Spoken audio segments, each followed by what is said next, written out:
Today, we're diving into one of the world's deadliest diseases, but probably not in the way you're thinking. We're going to explore the hidden mental health crisis that millions of tuberculosis patients are facing in a surprisingly simple, ancient practice that might just offer a real path to healing in only 15 minutes a day. Okay, let's get into it. So to really get a handle on the scale of this thing, let's just start with one number, 27%. That's the share of the entire world's tuberculosis burden that falls on just one country, India. And, this isn't just some abstract statistic. It represents millions and millions of people who are struggling with this absolutely devastating illness every single year. But the thing is, the physical illness, that's really only half the story. As this research points out, the psychological side of TB has been, well, pretty much ignored in clinical care. And that oversight, it has some really profound consequences for a patient's ability to actually recover. So first, let's really unpack this hidden mental burden. What does it actually feel like to battle TB, and what is it doing to the mind? Well, the numbers are just staggering. I mean, look at this. Studies show that somewhere between 40 and 70% of TB patients suffer from depression. And on top of that, 20 to 50% experience anxiety. This isn't just, feeling a little down. It's a full-blown mental health crisis happening in the shadows of a physical one.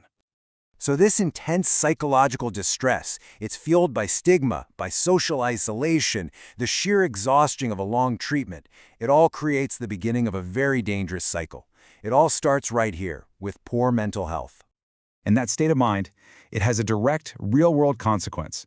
When you're struggling with depression or anxiety, trying to find the energy to stick to a grueling 6 to 9 month medication schedule, well, it can feel almost impossible. And that leads to worse treatment adherence. So, what happens when treatment gets interrupted? Well, the disease itself can get worse, and that doesn't just harm the patient's physical health, it also deepens those feelings of hopelessness and anxiety, which leads to even poorer psychological outcomes. And that brings us right back to where we started, closing this really vicious loop. Worsened health reinforces poor mental health, which leads to worse adherence, and on it goes. Breaking this cycle is absolutely critical for recovery. Okay, so if we know this cycle exists, what's being done about it? This brings us to the search for a solution that's actually effective and accessible for these patients. The problem is, traditional mental health care it's often totally out of reach. In places with limited resources, there are hardly any professionals available, there's a huge stigma against seeking psychiatric help, and honestly, the high cost just makes therapy an impossibility for so many. And this is where researchers started looking at a completely different kind of tool, one that's low cost, easy to access, and already part of the culture. Pranayama. You know it as the practice of breath regulation in yoga. The whole idea is that by controlling your breath, you can directly influence your nervous system and actually improve your psychological well-being. So this idea was put to the test in a pilot study, and it was designed around an incredibly simple concept, a 15-minute daily breathing protocol that basically anyone could do anywhere. The protocol itself is made up of 3 evidence-based techniques. The first 2 really focus on deep, diaphragmatic breathing to get the lungs working more efficiently, and the third one, Nadi Shodhana, or alternate nostril breathing, that's been shown to help balance the autonomic nervous system and really calm the body's stress response. It's so simple, but so powerful. And to test if it was actually working, the study measured both subjective outcomes, things like stress and sleep quality, and objective physiological markers.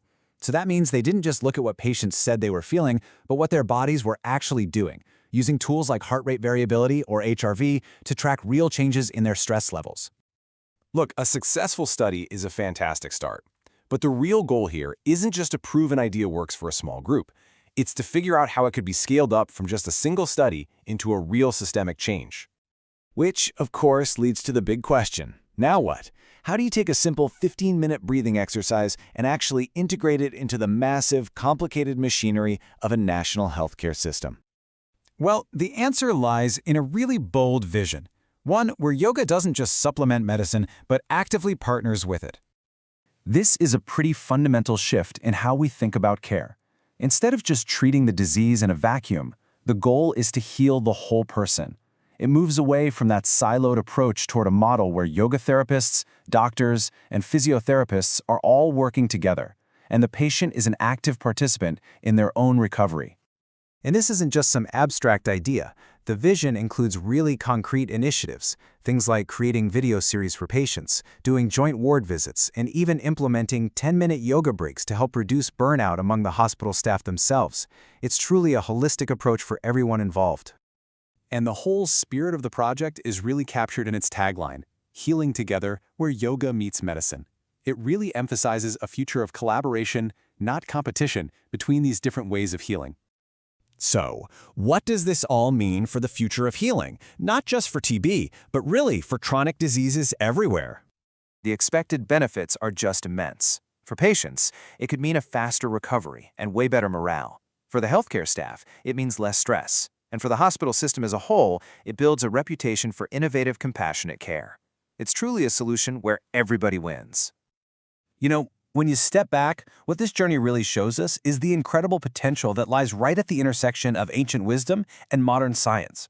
It proves that a simple 15-minute daily practice could be the very first step toward building an entirely new and much more humane model of healthcare. And that just leaves us with one final question to think about.